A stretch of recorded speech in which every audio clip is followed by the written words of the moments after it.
할렐루야. 아멘. 이 저녁에도 천국을 향해 힘차게 달려가시길 바랍니다. 아멘.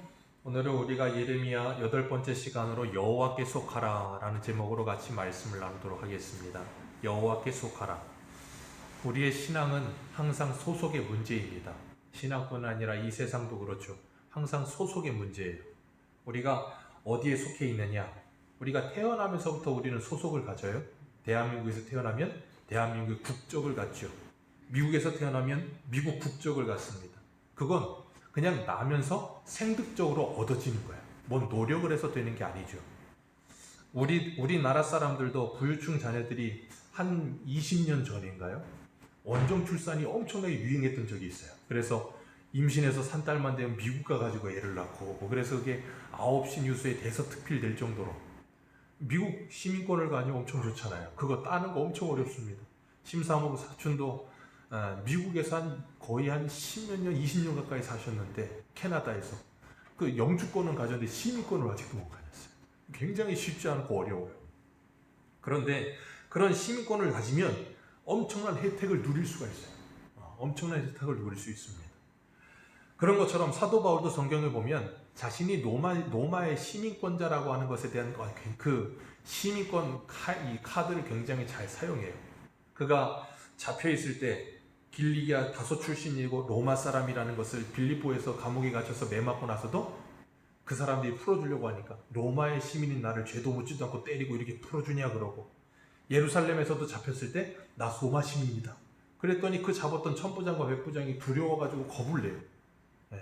오늘날도 미국 시민 잘못 건드리면 큰일 납니다. 그런 것처럼 당시에 로마 시민 건드리면 큰일 나는 거예요. 왜 그래요? 그 나라가 강대국이기 때문에 그래요. 이 세상에서도 나라마다 힘이 있느냐 없느냐에 따라 그 나라에 속해 있는 사람을 엄청나게 대우하는데, 이 세상 나라와는 비교도 되지 않을 하나님의 나라의 백성이라면 어떻게 되겠어요? 그래서 사도 바울은 빌립보서에 뭐라 그래요? 우리는 하늘나라의 시민권자라 그랬어요. 우리의 시민권은 하늘에 있다. 그래서 성도는 이 땅을 살지만 이중 국적을 가지고 있다는 것을 기억하시길 바랍니다. 그래서 우리는 하나님의 나라에 충성해야 되고, 또한 하나님이 우리에게 맡기신 이 대한민국에 충성해야 될 줄로 믿습니다. 그래서 그리스도인들은 애국했어요. 우리나라 일제시대 때도, 북한이 6.25가 일으켰을 때도 우리나라 기독교인들은 앞장서서 나라를 지키기 위해 애국했습니다. 그 이유는 하나예요. 하나님께서 이 나라를 우리에게 맡기셨다는 소명의식이기 때문에 그런 거예요. 하나님은 저와 여러분들에게 대한민국을 맡기셨습니다. 그렇기 때문에 이 대한민국을 책임지셔야 돼요. 이 대한민국이 이렇게 무너져 내리고 있는 가장 주된 이유 중에 하나는 우리가 기도하지 않기 때문이에요. 우리가 이 나라를 끌어안고 하나님께 기도해야 될 줄로 믿습니다. 주님은 우리에게 분명히 말씀하셨어요. 우리가 이 나라를 끌어안고 기도한다 할지라도 이 나라는 우리를 핍박하거나 어려움을 찾아오게 할 수도 있다는 걸 기억하셔야 돼요. 왜냐하면 소속이 달라요. 이 나라적인 개념에서 우리가 대한민국에 소속되어 있지만 영적인 개념에서 우리는 하나님의 나라의 시민권자라니까요. 그러다 보니까 소속이 달라요. 그래서 요한복음 15장에도 예수님께서 그러잖아요. 세상이 너희들을 미워하거든 이상히 여기지 마라. 너희보다 먼저 나를 미워하였느니라. 너희가 이 세상에 속하지 않았기 때문에 세상이 자기의 것이면 너희를 사랑할 것인데 그러지 않기 때문에 미워하는 것이다 그랬어요. 그래서 성도는 이 땅을 살아가면서 우리가 어디에 속해 있는 사람이고 우리가 누구의 자녀인지에 대한 분명한 이 정체성이 있어야 되는 거예요. 오늘 이스라엘 백성들은 그 정체성을 잃어버린 거예요. 자기가 어디에 속해 있는 줄 몰라. 오늘 새벽에도 말씀드렸지만 이사야 1장 2절 이하의 말은 주님 뭐라 그랬어요? 말과 소, 나귀는 그 주인과 구유를 안다. 근데 이 백성은 그 말과 소, 구유, 나귀보다도 못하다 그러시는 거예요. 그 말은 뭐예요? 주인 대신 하나님을 잃어버린 이스라엘을 향해 하나님께서 그렇게까지 말씀하시는 거예요. 오늘 1절에 뭐라 그러십니까? 여호와께서 이르시되 이스라엘아 내가 돌아오려거든 내게로 돌아와라 그러셨어요.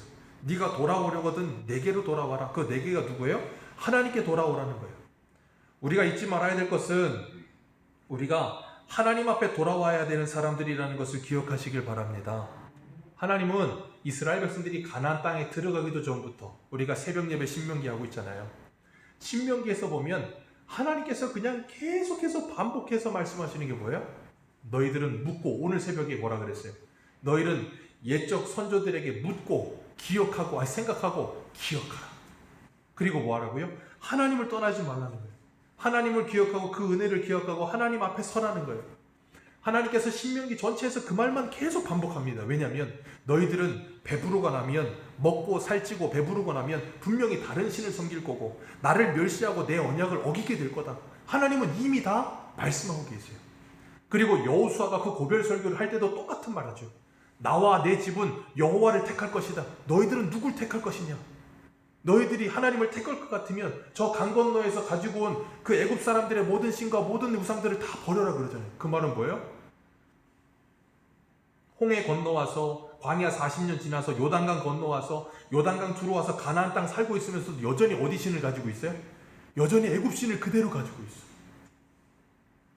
그리고 그들에게 뭐라고? 너희들 돌이켜라. 여호와 하나님은 질투하시는 하나님이라 너희들이 돌이키지 않으면 너희들에게 하나님께서 진멸하실 것이다 그러셨어요. 그런데도 불구하고 그들은 하나님의 말씀을 듣지 않아요. 우리 예레미야 44장 한 군데만 보겠습니다. 예레미야 44장입니다.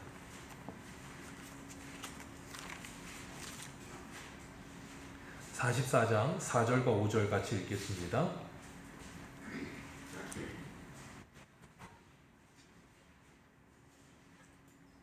예레미야 44장 4절과 5절입니다. 같이 읽습니다. 시작.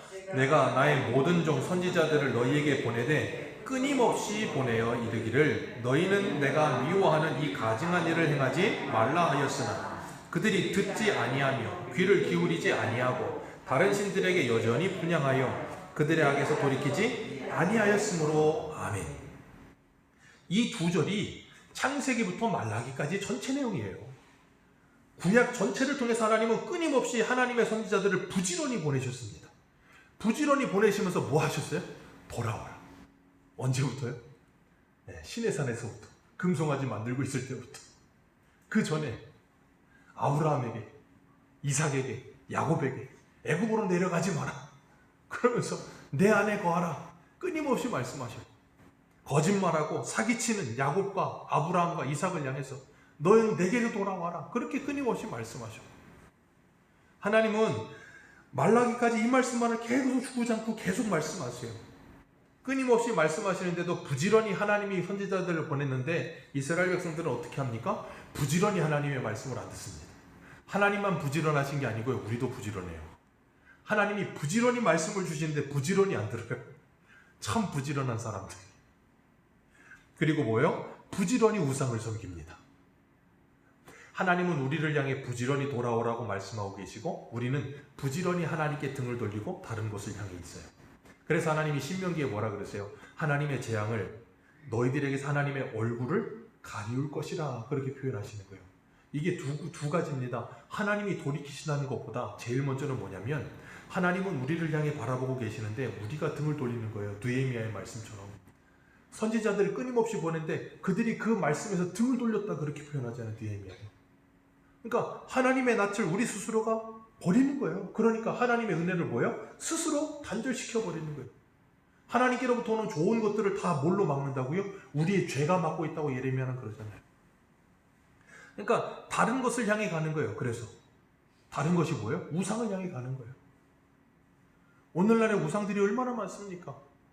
하나님의 자리에다가 다른 것들을 올려놓고 그것을 끊임없이 예배하면서 하는 사람들이 얼마나 많습니까? 우리가 예배라고 하는 것에 대해서 기억하셔야 될 것은 월십이에요. 영어로 월스라는 단어가 뭐예요? 가치라는 뜻이거든요. 가치. 그러니까 예배라고 하는 건 뭐냐면 나의 최고의 가치를 드리는 거예요. 그게 대상이 하나님일 때 우리는 하나님께 나의 최고의 가치를 드리는 겁니다. 그래서 우리의 시간도 물질도 내 인생 전체를 누구에게 드려요? 하나님께 드리죠.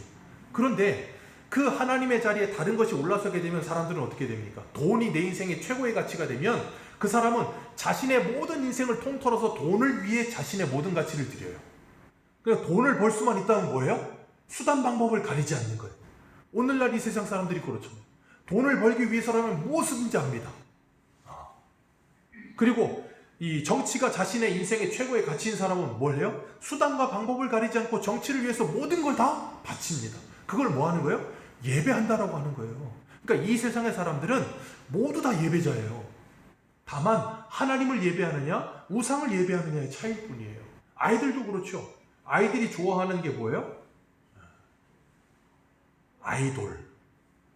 아이들이 좋아하는 건 아이돌. 이건 말장난인데 아이들이 좋아하는 건 아이돌입니다. 어른들은 아이돌을 안 좋아합니다. 애들이 이렇게 장기 자랑하는 거 별로 안 좋아해요. 그런데 아이들은 아이돌을 좋아해요. 왠 줄 아세요? 그 아이돌이라는 단어 자체가 뭐냐면 우상이라는 단어예요. 아이돌이라는 단어 뜻이 우상이에요. 그러니까 아이들은 이 텔레비에 나오는 연예인들, 특히 이 가수들이 그 아이들의 우상이 되어 있어요. 그래서 그걸 뭐예요? 예배하는 거예요. 요즘 아이돌들 콘서트 하면 콘서트 비용이 뭐 10만 원이 넘어간대요. 10만 원, 20만 원 막 넘는데 애들은 그걸 가요. 더 재밌는 건 뭔지 아세요? 그 콘서트 비용이 그렇게 비싼데 그걸 내고 가는데 앉는 자리를 보면 내가 좋아한다고 하는 가수는 개미만큼 보여. 그러니까 신문 기사 보니까 유행하는 게 뭐냐면 갤럭시 S23 울트라. 왜냐면 그게 100배 줌이 된대. 그러면 거기 콘서트 가고 이렇게 핸드폰을 이렇게 올펴갖고 100배 줌으로 해서 그 아이돌 춤추는 걸 본다는 거예요.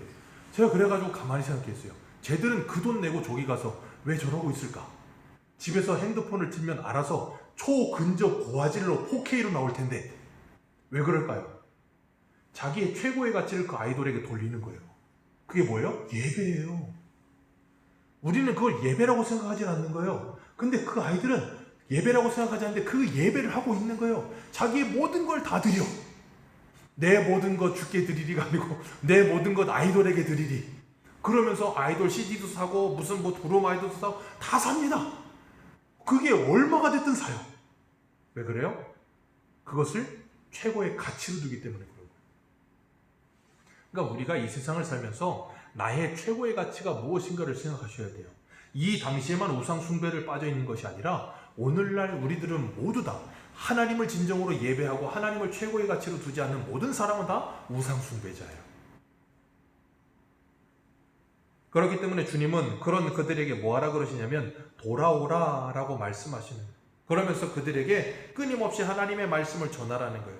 그들이 때를 얻든지 못 얻든지 끊임없이 그 말씀을 전하여 그 우상에게서부터 그들이 돌아오게 만들어라 라고 말씀하시는 거예요. 근데 어디에 돌아오라고요? 1절 말씀해 보니까 돌아오려거든 내게로 돌아오라. 왜 내게로 돌아오라 그럴까요? 우리 아모스서 한번 5장을 한번 볼까요? 조금만 뒤로 가시면 아모스서가 있는데 아모스서 5장 구약성경 1278페이지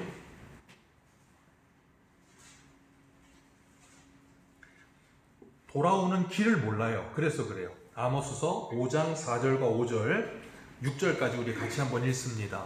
아모스서 5장 4절부터 6절입니다. 시작. 여호와께서 이스라엘 족속에게 이와 같이 말씀하시기를 너희는 나를 찾으라. 그리하면 살리라. 베델을 찾지 말며 길갈로 들어가지 말며 브엘세바로도 나아가지 말라. 길갈은 반드시 사로잡히겠고 베델은 비참하게 될 것임이니라 하셨나니 너희는 여호와를 찾으라. 그리하면 살리라. 그렇지 않으면 그가 불같이 요셉의 집에 임하여 멸하시리니 베델에서 그 불들을 끌 자가 없으리라. 아멘. 하나님께 돌아와라 그랬더니 그들이 하나님께 돌아가는 게 아니라 어디로 돌아간다고요? 베델로 가고 길갈로 가고 브엘세바로 가는 거예요. 그거 뭐 하는 것인데요? 우리 4장 4절 보세요. 아모스서 4장 4절 바로 옆이죠. 같이 읽습니다. 시작. 너희는 베델에 가서 범죄하며 길갈에 가서 죄를 더하며 아침마다 너희 희생을 3일마다 너희 11조를 드리며 누룩을 넣은 것을 불살라 수은제로 드리며 낙헌제를 소리내어 선포하려구나. 이스라엘 자손아 이것이 베델과 길갈과 브엘세바에 가서 뭐 했어요? 종교 행위를 했습니다. 그 종교 행위를 어떻게 했어요? 열심히 했습니다. 아침마다 했어요. 오늘날로 표현하자면 아침마다 새벽 예배를 드렸어요. 쉽지 않은 겁니다. 아침마다 새벽 예배하는 거. 그리고 뭐 했다고요? 3일마다 11조를 했습니다. 3일마다 11조. 아마 요즘 이런 말 하면 난리 납니다. 3일마다 11조를 했어요. 아침마다 새벽 예배를 했고 누룩 넣은 것을 불사라 수은제로 드리고 낙헌제를 드리고 얼마나 많은 걸 했는지 몰라요. 그런데 하나님께서 결정적인 한마디 5절에 뭐라 그러세요? 이것이 너희가 기뻐하는 바니라. 이걸 하나님이 기뻐하지 않는다고요. 근데 이스라엘이 뭘 위해 해요? 자기 만족을 위해 이 일을 하고 있는 거예요. 그리고 이걸 기뻐하면서 이게 하나님을 예배하는 거고 이게 하나님을 섬기는 거라고 착각하고 있는 거예요. 그러면서 베델과 길갈과 브엘세바에 가서 그곳에서 하나님을 찾는 게 아니라 온갖 우상 숭배와 함께 자기 숭배 사상에 빠져서 자기 만족을 위해서만 예배한다는 그 착각에 빠져서 살다가 뭘 찾지 못해요? 하나님을 찾지 못하는 거예요. 그러니까 하나님이 뭐 하라 그러세요? 베델, 길갈, 브엘세바 거기 찾아다니지 말고 누구를 찾으라고요? 여호와를 찾으라고요.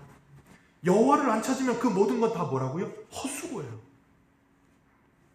그래서 오늘 본문 1절에 하나님께서 뭐라 그래요? 너희가 돌아오려거든, 만일 돌아오려거든 뭐 하라고요? 내게로 돌아와라.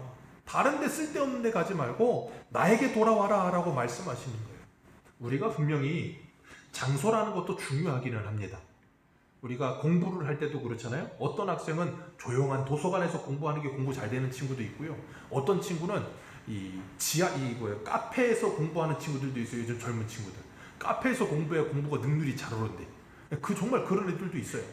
그런 것처럼 우리가 어떤 예배드리는 장소에 대한 어떤 장소적 개념의 변화도 주는 것도 중요하기는 해요. 그런데 그게 본질은 아니에요.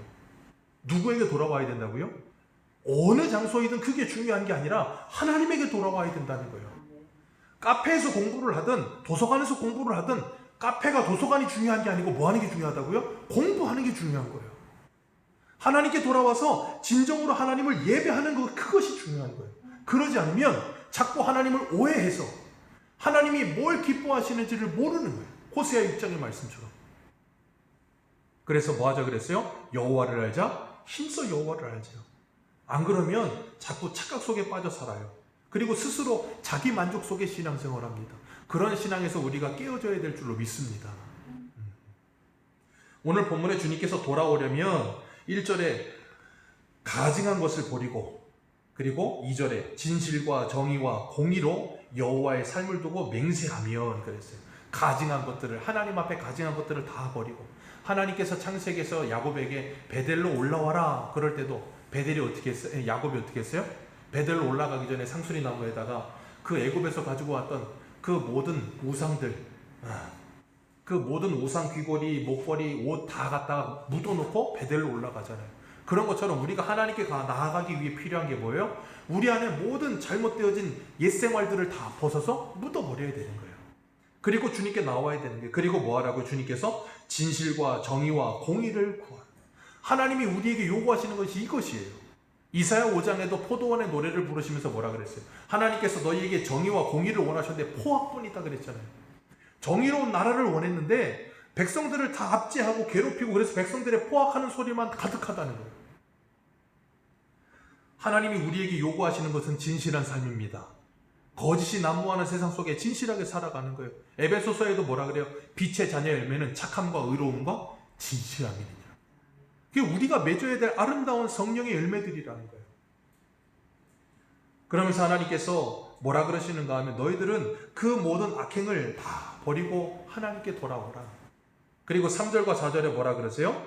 너희가 묵은 땅을 갈고 가시덤불에 파종하지 말아라. 그리고 너희는 할례를 행하는데 어떻게 행하라고요? 스스로 할례를 행하여 너희 마음의 가죽을 베라 그러셨어요.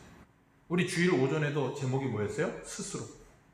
이스라엘 백성들은 하나님의 말씀을 붙들고 스스로 할례를 행하라 그랬더니 그들은 어떻게 해버렸어요? 자기들 수순의 스스로를 가지고 할례를 행하는 거예요. 그러니까 뭘 해요? 마음의 할례가 아니고 육체의 할례를 행하는 거예요. 그리고 육체의 할례를 행하는 것을 무엇인가 그게 대단한 프라이드처럼 생각하라는 거예요. 그러니까 어떻게 돼요? 마음이 굳어져 버리는 거예요. 나는 할례 받은 백성이다. 나는 언약 백성이라고 착각하는 거예요. 할례만 받으면 언약을 받았다고 착각하는 거예요. 창세기 17장에 하나님이 아브라함에게 할례를 행하라고 하실 때 그 할례는 언약의 표징이라 그랬어요. 그 말은 뭐냐면 언약의 표징으로서의 의미가 있는 거지, 그 할례를 받는다고 다 언약 백성이라는 말은 아니에요. 왜냐하면 이스마엘도 할례를 받잖아요. 그런데 사람들은 그걸 착각하는 거예요. 그래서 하나님께서는 뭐라 그러시냐면 묵은 땅을 갈고 그랬어요. 너희 묵은 땅을 갈아버리고 가시덤불에 파종하지 말아라. 호세아 10장에도 12절에 너희가 자기를 위하여 공의를 심고 인애를 거두라. 너희 묵은 땅을 기경하라. 지금이 곧 여호와를 찾을 때니 마침내 여호와께서 오사 공의를 비처럼 너희에게 내리시리라. 아멘. 묵은 땅을 기경하면 하나님께서 은혜의 단비를 내려주시리라. 그럼 뭐가 일어난다고요? 공의를 심고 인애를 거두는 아름다운 열매들이 맺힐 것이라. 무슨 열매요? 성령의 열매들이 맺혀지게 될 것이라. 그래서 좋은 땅에 씨가 떨어지면 어떻게 돼요? 30배, 60배, 100배의 열매가 맺혀지게 될 것이다 라고 말씀하시는 거예요. 가시덤불에 파종하지 말래요. 가시덤불에 파종하면 어떤 일이 일어납니까? 우리가 잘 알고 있는 것처럼 예수님께서 4가지 밥 비유를 말씀하시되 가시덤불은 말씀을 들으나 세상의 염려와 재물의 유혹에 말씀이 막혀 결실하지 못하는 자라 그랬어요. 말씀은 듣습니다. 그런데 세상에 염려가 가득하고 재물의 유혹이 가득해요. 세상의 염려와 재물의 유혹이 가득하니까 그 말씀이 뭘 하지 못해요? 말씀이 힘을 발휘하지 못하고 결실을 맺지 못하는 거예요.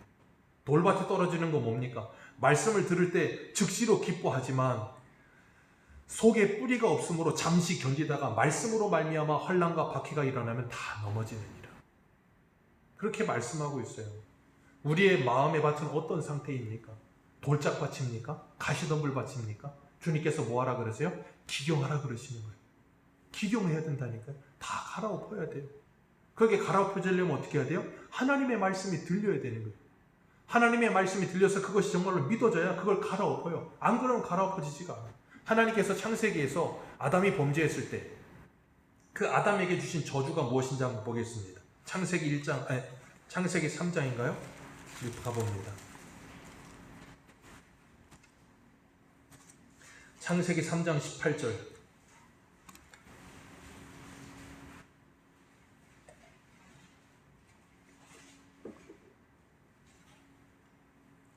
창세기 3장 18절입니다. 18절 19절 같이 읽습니다. 시작. 땅이 내게 가시덤불과 엉겅퀴를 낼 것이라. 내가 먹을 것을 밭의 채소인즉 내가 흙으로 돌아갈 때까지 열굴에 땀을 흘려야 먹을 것을 먹으리니 내가 그것에서 취함을 입었음이라. 너는 흙이니 흙으로 돌아갈 것이니라 하시니라. 선악과를 먹고 난 후에 하나님께서 하신 말씀이에요. 땅은 뭘 낼 거라고요? 가시덤불과 엉겅퀴를 낼 것이다. 그러니 너는 그걸 먹어야 되는데 어떻게 해야 된다고요? 땀을 흘려 그것을 다 일구어내야 된다고요. 그 말씀이 오늘 말씀이 뭐예요? 묵은 땅을 기경하라예요. 그 묵은 땅이 어디겠어요? 여기 눈에 보이는 뭐 밭이겠습니까? 아니라고요. 우리의 마음에 묵은 땅을 기경해야 된다고요. 우리의 마음은 끊임없이 가시덤불과 엉겅퀴가 계속 나요. 그래서 뭐하게 만들어요? 하나님의 말씀의 씨앗이 열매 맺지 못하게 만들어요. 그게 누가 역사하는 거예요? 사단의 역사예요. 그렇기 때문에 우리는 뭐하라 그랬어요? 하나님의 전신갑주를 입고 깨어 있어야 되는 거예요. 안 그러면 가시덤불은 우리 농사 지어보시면 아시잖아요. 알고 키우기 위해서 심으면 그건 손이 많이 가. 근데 옆에 풀은 손이 안 가도 알아서 잘 자랍니다. 참 신기하죠? 풀은 그냥 비만 오면 쑥쑥 자라. 근데 왜 알곡 맺혀지는 그건 모종은 잘 안 자라나 몰라. 그래서 계속 그걸 뭐 해줘야 돼? 계속 뽑아줘야 돼. 그걸 계속 뽑아줘야 돼. 안 그러면 계속 자라니까. 하나님이 그걸 통해서 우리의 영적인 깨달음을 주시는 거예요. 우리의 마음의 밭도 이 가시덤불과 엉겅퀴가 어떻게 한다고요? 계속 자랍니다. 한두 번 뽑아서 되는 게 아니에요. 계속 자라야 그걸 뭐 하라고요? 계속 뽑아주는 거예요. 그래서 어떻게 뽑는다고요? 땀을 흘려.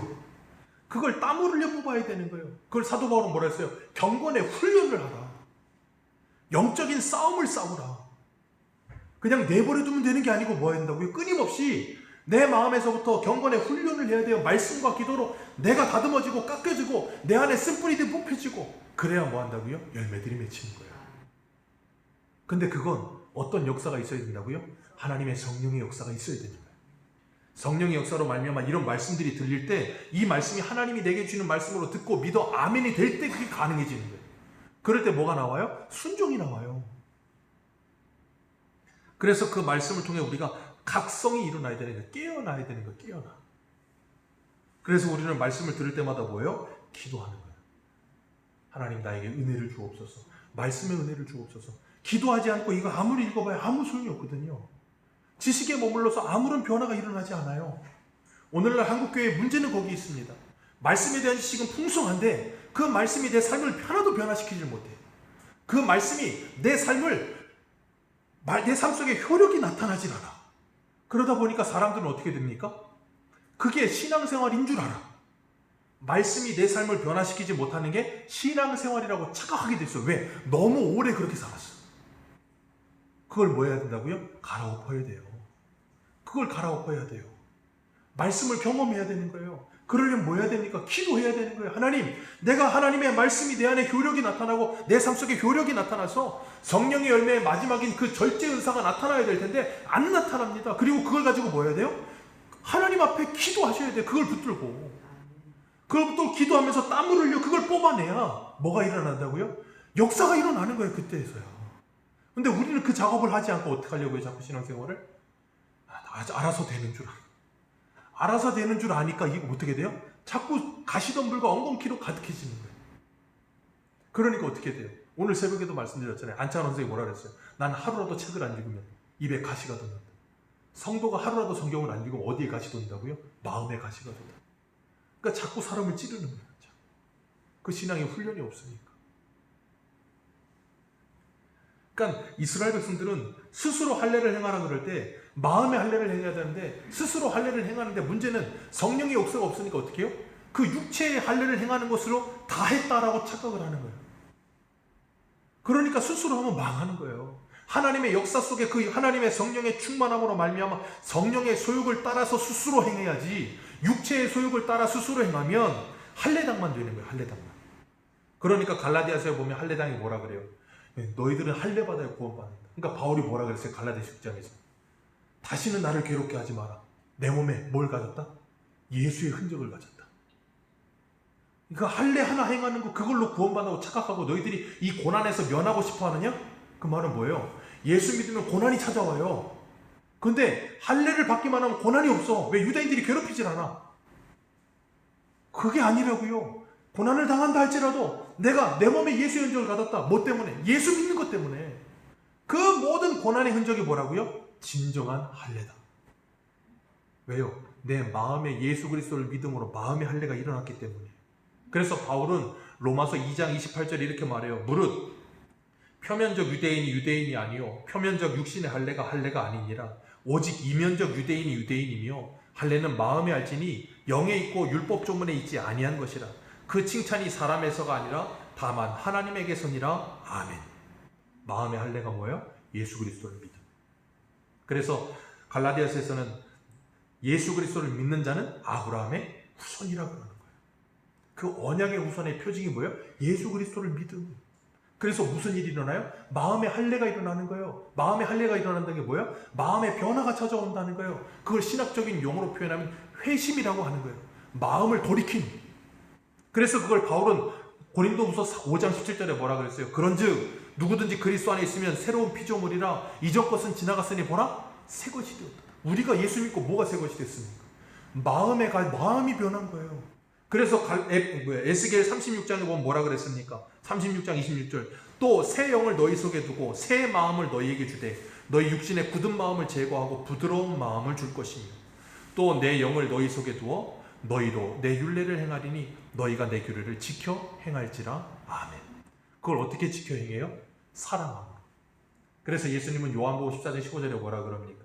너희가 나를 사랑하면 나의 계명을 지키리라. 요한 1서에서도 똑같은 말 하죠. 하나님을 믿는 믿음, 하나님을 사랑함이라 뭐라고요? 그 계명을 지킵니다.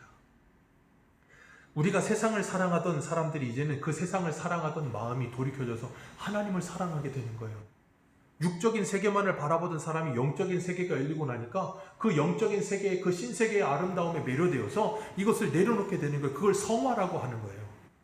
그러니까 성령께서 역사하셔서 말씀을 사모하게 되면 이 세상의 것들을 우리가 내려놓게 되는 거라니까요. 그래서 우리는 죄와 싸우되 죄와 싸움과 동시에 뭐 해야 되냐면 하나님의 은혜를 날마다 사모해야 되는 거예요. 하나님의 은혜가 없이 죄와 싸우면 우리는 지치게 돼 있어요. 왠 줄 아세요?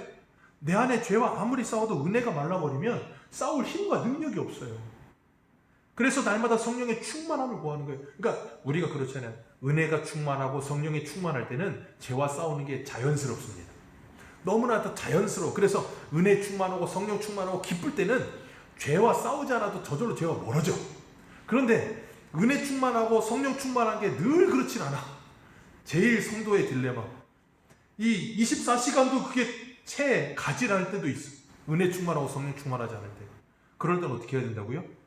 지식이 발동하여 이 말씀을 가지고 피 흘릴까 죄와 싸우는 삶이 있어야 된다는 걸 알고 내 의지를 발동시켜 뭐예요? 죄와 싸우는 거예요. 그러면서 기도하면서 뭐예요? 하나님의 은혜를 구하는 거예요. 그럴 때 하나님께서 내가 감동 주시면 그 지정의의 변화로 인하여 내가 죄와 싸우며 하나님께 달려가게 되는 거예요.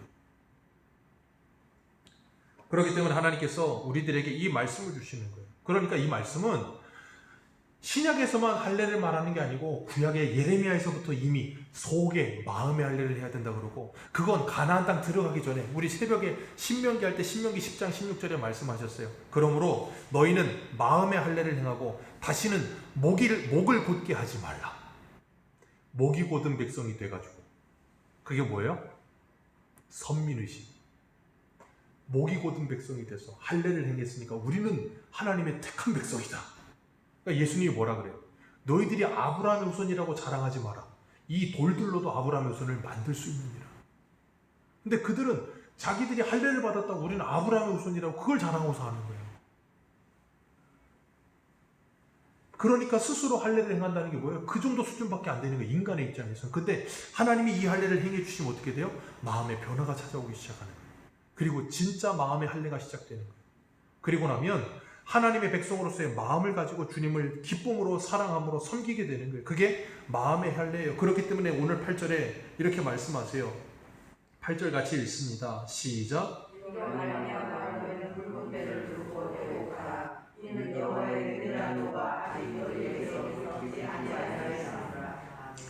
굵은 배를 들고 애곡하라. 이게 뭐예요? 마음의 가죽을 베라. 마음의 할례를 하라는 거예요. 이 맹렬한 노가 아직 너희에게서 돌이키지 아니하였느니라. 그러니까 지금 뭐 했다는 거예요? 너희들은 아직 진실로 하나님께 돌이키지 않았다. 너희들이 아직 진실로 하나님께 돌이키지 않았기 때문에 하나님의 진노가 너희에게서 돌이켜지지 않은 것이다. 그 말씀 하시는 거예요. 그러면서 하나님께 돌이키게 되면 하나님께서 너희들을 살려주실 것이다. 그런데 10절에 보면 거짓 선지자들은 뭐라 그래요? 내가 이르되 슬프도소이다. 주 여호와여, 주께서 진실로 이 백성과 예루살렘을 크게 뭐 했다고요? 속이셨나이다. 크게 속이셨나이다. 이르기를 너희에게 평강이 있으리라 하시더니 칼과 생명에 이르렀나이다. 여기 보면 이 내가가 누구냐면 거짓 선지자들을 말하는 거예요. 거짓 선지자들이 뭐라 그러냐면 이스라엘 백성들에게 끊임없이 평강하다, 평강하다. 하나님이 우리를 구원해 주실 것이다. 이 나라는 절대 망하지 않는다. 성전이 여기 있는데 왜 어떻게 망하겠느냐. 그러면서 백성들한테 평강하다는 거예요. 우리가 예루살렘에 빼앗겨 있는 모든 것들 2년만 있으면 하나님이 다시 다 회복시켜 줄 거다. 그런 거짓말을 했다고. 근데 나라가 망하니까 뭐라 그래요? 슬프도소이다. 하나님이 이 백성과 예루살렘을 속이셨나요? 하나님이 속인 게 아니고 누가 속였어요? 자기들이 속여놓고서 하나님께 속였다고 말을 하는 거예요. 왜? 착각하고 있는 거예요. 자기들은 하나님의 말을 전하고 있다고 착각을 해. 자기들 마음대로 말을 해놓고서는. 그리고 하나님이 속였다라고 착각을 하면서 뭐라 그래요? 칼이 생명에 이르렀나이다 라고 말하고 있는 거예요. 오늘 우리는 누구에게 속해 있습니까? 하나님께 속해 계십니까? 아니면 세상에 속해 있습니까? 세상에 속해 있는 사람들은 늘 강자를 찾아다녀요. 이리저리 나를 도와줄 사람. 그러면서 누구를 무시하냐면 하나님을 무시합니다. 그런데 하나님에 속해 있는 사람은 세상을 두려워하거나 무서워하지 않아요. 하나님을 두려워합니다. 오늘 새벽에도 신명기 32장 말씀에 말씀하셨죠. 하나님께 위엄을 돌리라. 하나님을 두려워하는 마음을 가지고 하나님을 경외하는 마음을 가진 사람. 그런 사람은 세상을 두려워하지 않고 살게 될 줄로 믿습니다. 누가 그런 사람이에요? 마음의 할례를 행한 사람. 몸을 돌이킨 게 아니라 진짜 그 마음과 생각을 돌이킨 사람. 그래서 세상을 살아가던 그 사람이 이제는 세상보다 하나님을 더 사랑하게 된 사람. 그 하나님의 나라가, 그 영적인 하나님의 나라가 정말로 있다는 것이 믿어지고 이 땅의 나라보다 그 나라가 더 영광스럽다는 것이 믿어지는 사람. 그 사람들이 누구예요? 마음에서부터 주님께로 돌이킨 사람. 그런 사람에게는 하나님께서 하나님의 얼굴의 빛을 비추어 주시고, 그리고 나면 그들의 그 냉랭하던 가슴이 따뜻해질 것이고, 그들의 그 겨울 추위와 같던 삶이 봄처럼 다시금 따뜻해질 것입니다. 제가 예전에 그 말씀 드렸죠. 작년인가 재작년에 저 서울의 그 중량천에 거기 장미축제가 있는데 거기 가다가 이 벤치를 보니까 벤치에 뭐라고 써 있었다고요? 네가 내게로 옴으로 봄. 그렇게 써 있었어요. 네가 내게로 옴으로 봄이래요. 사랑하는 사람이 내게로 오면 한겨울도 봄이 됩니다. 근데 사랑하는 사람이 내게 오지 않으면 한여름에도 겨울이에요. 오늘 저와 여러분들의 영적인 계절은 어디입니까? 겨울입니까? 봄입니까? 하나님이 여러분에게 와 계십니까? 여러분은 하나님께 가 계십니까? 우리가 하나님이 그러셨어요. 내게로 돌아오라. 다른 데로 가지 말고 내게로 돌아오라. 그러면 너에게 봄이 찾아올 것이다. 우리 새소망교회 모든 성도님들이 정말 하나님께로 돌아오셔서 하나님과 함께 그 사랑의 기쁨 속에서 하나님이 주시는 그 놀라운 은혜를 누리며 성령의 은혜를 풍성히 맺어가면서 그 영적인 봄을 누리는 복된 삶 사시기를 축복합니다. 아멘. 기도하겠습니다.